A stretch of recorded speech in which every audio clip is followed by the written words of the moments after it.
Sa ngayon, ito si Lawrence Domingo, kung nabasa ninyo yung latest interview sa kanya, ay minamadali na raw nito ang pagproseso ng kanyang mga papeles para siya ay magpa-draft. Kumbaga hindi na natin kinakailangan pa ng additional confirmation at ito na talaga ang proof na itong si Lawrence Domingo ay magpapadraft dito sa darating na season. At ang tanong na lamang ay kung paano daw siya makukuha ng Barangay Ginebra. Sinabi na mismo ni Coach Timko na ini-scout na nila. Well, actually hindi raw ini-scout, sinabi niya. Pero pinapanood yung mga laro ni Lawrence Domingo at gusto niya ang nakikita dito. Siyempre, ano pa ibig nung sabihin? At kung inyong magugunita, ito si Coach Timko, sinabi rin dati na gusto niyang makuha ito si Larry Muyang mula dito sa Phoenix. So maliwanag yung tipo ng player na gustong makuha ni Coach Timko para sa Barangay Ginebra. Isang power forward na mahusay sa depensa at sa rebounding. Dahil siyempre naghahanap siya na pwede mag-complement dito kay Christian Stan Hardinger at kay Japet Aguilar. So ang pwedeng mangyari dito, itong Barangay Ginebra, since wala naman nag-a-assume na magiging number 1 pick ito si Lawrence Domingo, pwede nila siguro makipag-trade na sa Northport Batang Pier para doon sa number 5 pick at makuha na ito si Domingo. Dahil mukhang desidido talaga si Coach Timko na makuha ang nabanggit na player, lalo na at nakikita natin yung nagiging problema ngayon ng Ginebra pagdating sa mga injury.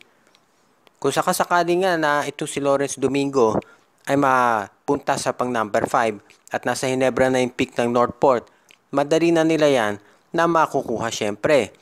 Ngayon, kung ito si Domingo ay makuha ng maaga, dyan of course medyo magkakaproblema dahil baka makita natin sa mock draft, baka mataas itong si Domingo, medyo mahihirapan sila makapag-negotiate dyan. For example, sa Rain or Shine Elasto Painters. Dahil syempre hindi niya papakura si Domingo kung sakasakali unless maganda yung kapalit.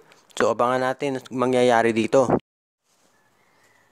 Dahil sinabi na ni Commissioner Willie Marshall na meron daw mga teams talaga na interesadong sumali sa PBA, yung mga bagong kumpanya, ang tanong ay ng karamihan, hindi kaya mas maganda na kaysa magdagdag muna ng team, ay bilhin na lang nila itong mga nandito ngayon. In particular, itong Terra Firma, Blackwater, at itong Northport Batang Pier. Hindi ko na kailangan pang ipaliwanag ng mahaba kung bakit maraming mga fans ang gusto na mawala na sa PBA ang tatlong nabanggit na teams. So for example na lang daw, kung sasali itong sabihin natin SM o di kaya itong Wilcon Depot o kaya for example Chooks to Go, kahit alin man dyan, syempre kinakailangan nilang bumuo ng isang koponan. At medyo mahirap yan kung from the ground up ka gagawa ng koponan dahil syempre yung mga players na katulad ng San Miguel, SMB, TNT at yung iba pa, poprotektahan nila yung mga top players nila at doon sa dispersal draft, ang kumakukuha mo na lang ay bench players.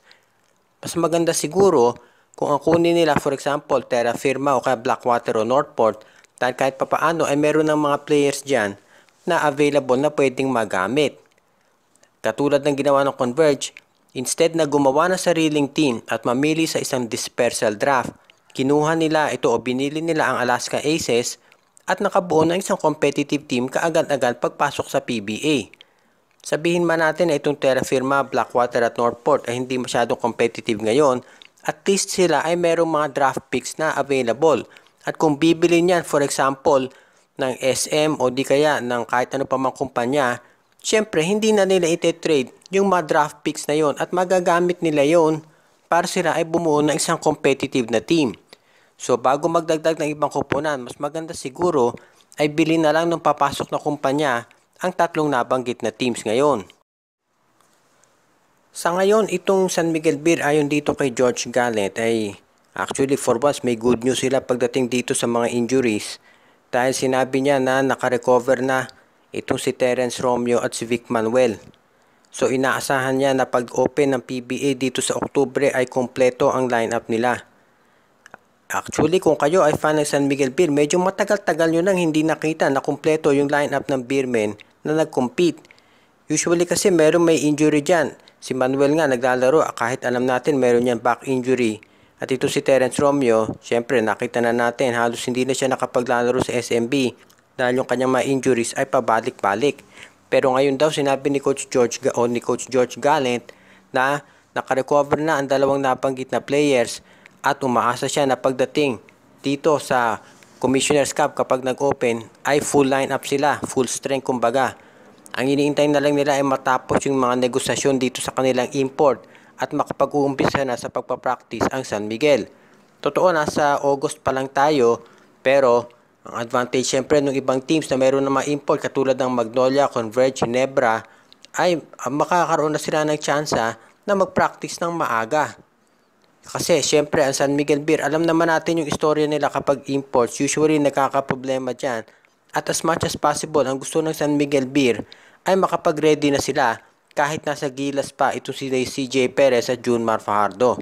So sa ngayon, ang San Miguel Beer masaya doon sa nakikitang progress kay Terence Romeo at Vic Manuel.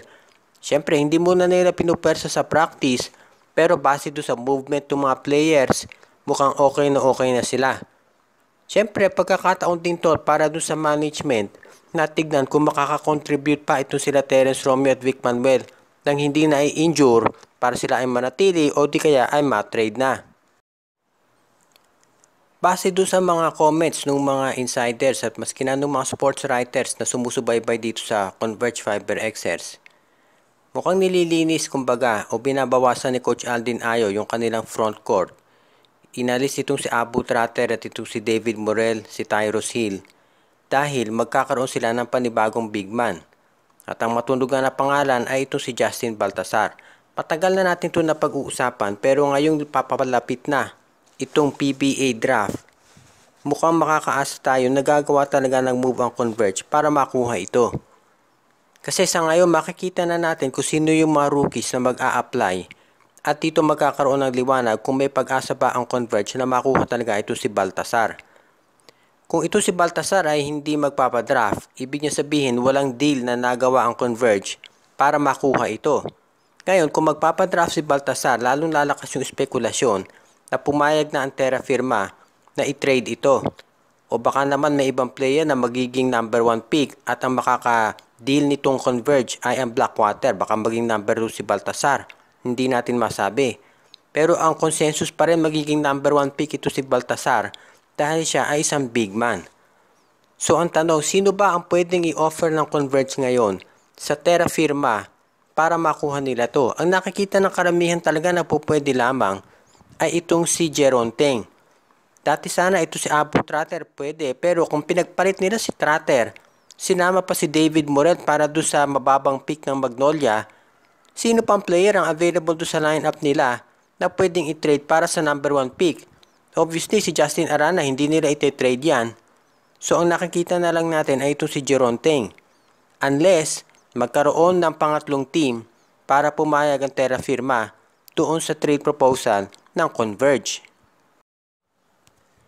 Shout out kay Leslie Elibado, kay Enrico at Presi Angsioco, Edia Garcia, Reden Elena, Bonbon at Laila Lansang, Dominador Aguinaldo, kay Andrew Anyosa, Roman at Red Steven Agustin, Kagawad Katsakino Dukusin, Jonathan Eloso, Admond de Guzman, Noel Corpus, Princess Yumi Corpus, Girly Baduria, JJ Sibum, Chokoy San Pedro, Rico Olarte, John Mark Cantos, Ronald Barbosidad, Donald Santiago, Brian Andres, Jason Mendoza, Junicio Santiago, Dexter Domer, John Patrick Abrea, Enju, RG Bueno at Dalina Family, Judy, Edwina, Shaina, Jaira, Carla, Jonah Villarosa, Myron Almosa at Balyete Family, Anthony Alon, Ireneo Salangsang Family, Joshua Giray, Espejo at Rosales Family, Ariel Duvel, Kimi Ruth at Angelica Aludaso,